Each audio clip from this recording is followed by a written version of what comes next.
Today, I'm thinking about the lessons that come in life that seem to bump against all tradition.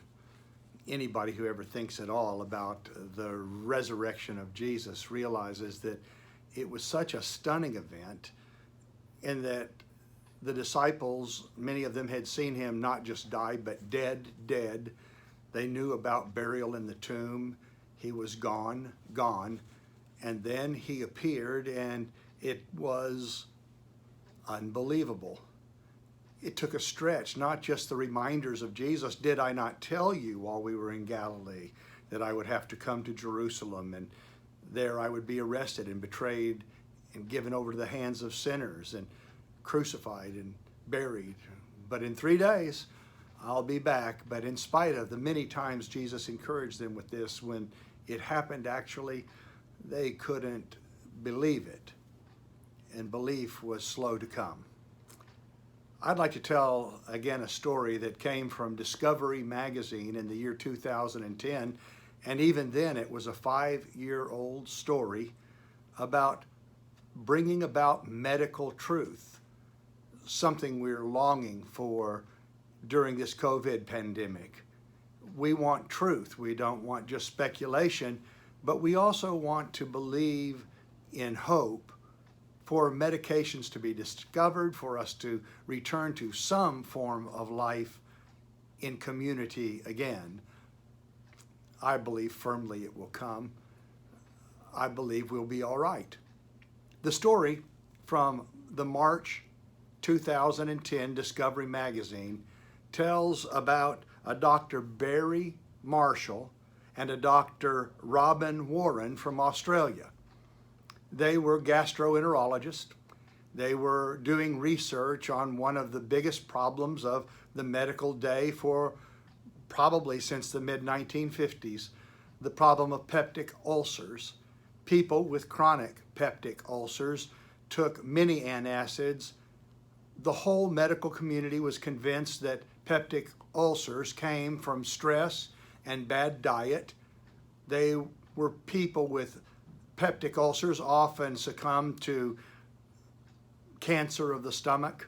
Their ailments caused a derailment in their lives.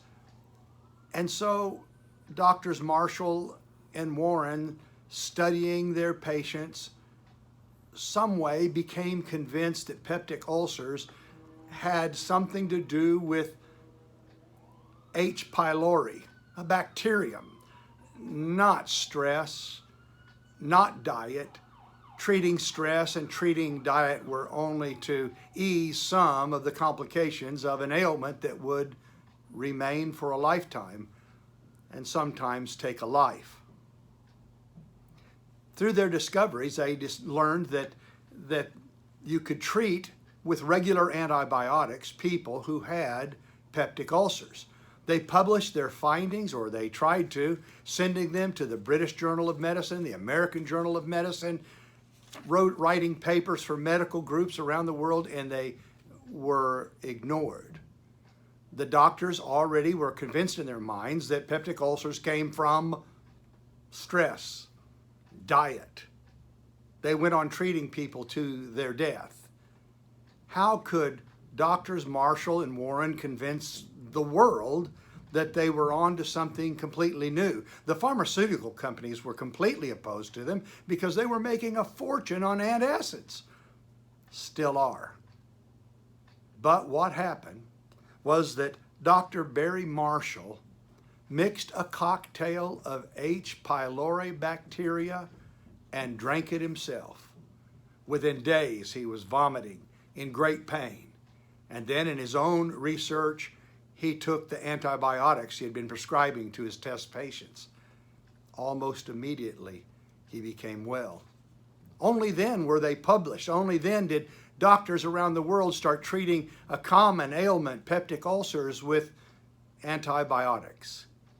In 2005, Doctors Warren and Marshall received the Nobel Prize in Medicine because they were able to say, "Did you not hear me telling you Just as Jesus had to convince his disciples, did I not tell you?